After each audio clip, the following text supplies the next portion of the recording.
London, 1834. Before the sun rises, before the city even remembers it is alive, one boy is already awake. He is 8 years old. He does not know his letters. He does not know his birthday.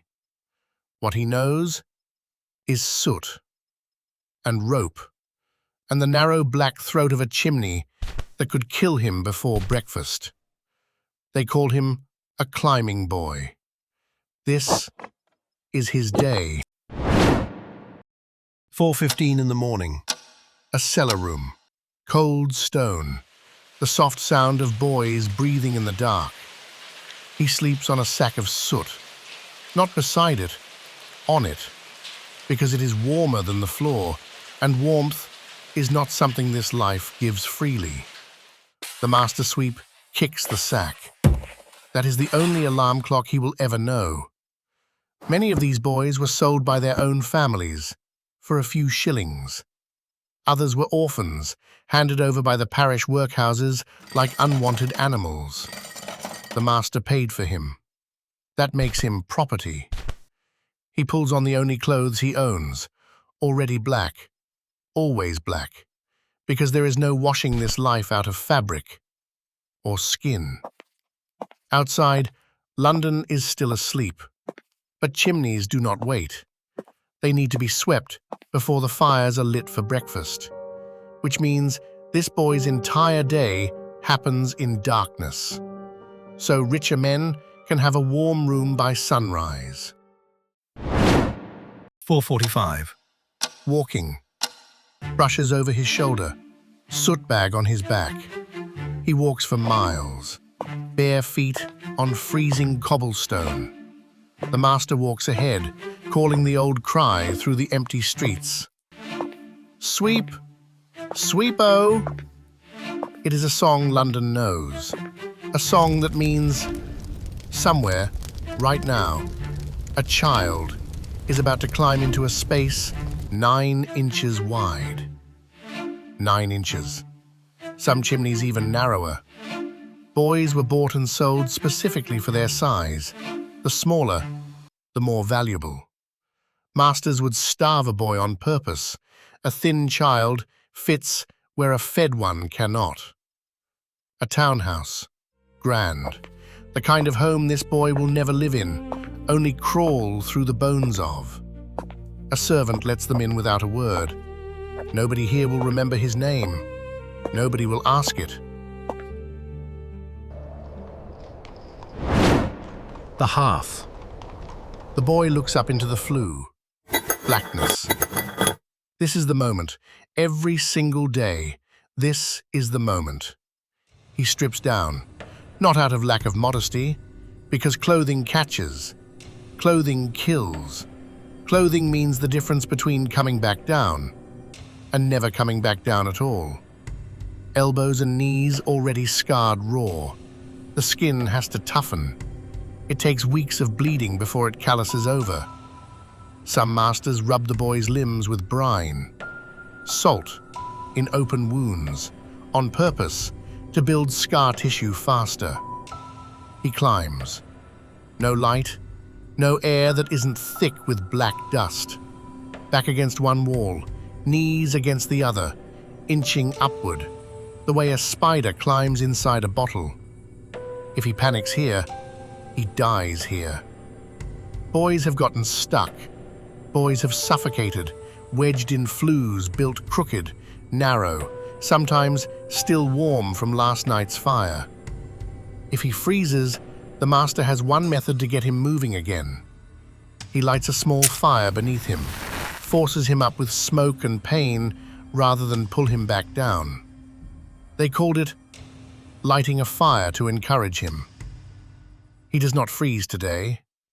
At the top, he breaks into daylight, face first through the chimney pot, gasping into cold morning air 2, 3 stories above the street. For 1 second, he can see all of London laid out in front of him. Then he climbs back down, into the black. Mid-morning. 1 house down, maybe 20 more today. A working sweep and his boy might clear a dozen chimneys before noon. More on a good day. More still in the weeks leading up to Christmas, when every household in London wants a clean hearth at once. That season was the sweep's busiest, and the boy's most brutal. His lungs are already working against him. Soot doesn't just cover the skin, it gets breathed in, swallowed, embedded. Doctors will later give this disease a name: chimney sweep's carcinoma, one of the first cancers ever linked directly to an occupation. But that discovery is decades away. Today, it is just called the cough that never leaves. This next flu bends sharply. Twice. He hesitates for half a second at the hearth. The master doesn't wait for hesitation. Up. One word. That's all the encouragement offered in this trade. Halfway up the twisting flue, he's stuck. Not fully, but enough. Enough that his chest cannot expand fully against the brick. Enough that panic starts clawing up his throat faster than he is climbing the shaft. This is the part of the job nobody outside the trade understands. It isn't the soot, it isn't even the height. It is these seconds where your body is locked in stone, in the dark, and the only way out is forward. He exhales everything from his lungs, makes himself as small as his malnourished body already is, and pushes. He's through. Below, the master never even knew he had stopped. By midday, the soot bag on his back is heavier, full of the day's work, later sold by the master as fertilizer. The boy sees none of that money. What does a climbing boy eat? Not much. A scrap of bread, sometimes a bit of cheese or cold meat, if the master is feeling generous. More often, just bread and weak tea, or whatever leftover scraps the household servants hand over. Just enough to keep him moving, and thin enough to keep fitting up the flues. There is no real meal break. They eat standing in the street between houses, chewing while the master already eyes the next address on the list. A full day's work for a climbing boy often ran from before dawn until late afternoon or early evening. 10 hours, 12 hours, sometimes 14 hours when the Christmas rush was on. There were no clocks for these children, only the light and the master's list. By 2 o'clock, a church bell rings. A boy his age in a different London might be in school right now, might be playing.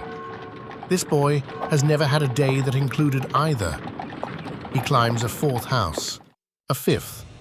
By the 6th, his hands are shaking. Not from fear anymore, just from a body that has nothing left to give, and still has to give it. They walk back through a London that is lighting its lamps, warming its now clean hearths. Hearths this boy made safe, at a cost no one buying coal tonight will ever think about. Back to the same cellar, the same sack of soot, the same darkness, except now it is night instead of chimney black. What do these boys do for fun? Almost nothing that looks like childhood. On rare, free half days, usually Sunday if the master allowed it, some of the older boys would roam the streets in packs, scavenging, fighting, watching the city's street performers from a distance. A few learned crude games with scraps of wood or stones. A very few. If they were lucky enough to have a slightly less brutal master, might be allowed to sit near a fire and listen to stories. But for most climbing boys, fun was simply not being inside a chimney. The short window between the last job and sleep, the brief moment when the coughing slowed, and the body was allowed to stop climbing. That was as close as many of them ever came to rest, let alone play.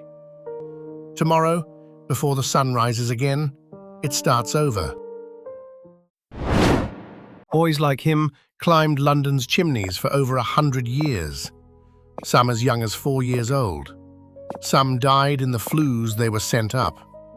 Others lived, but carried the scars on their skin, in their lungs, for the rest of their shortened lives. It took decades of public outrage, failed laws, and one determined reformer named Lord Shaftesbury before Britain finally banned the practice for good. The Chimney Sweepers Act of 1875, the law that, at last, had teeth. By then, thousands of boys had already climbed into the dark so that London could stay warm. This was their day.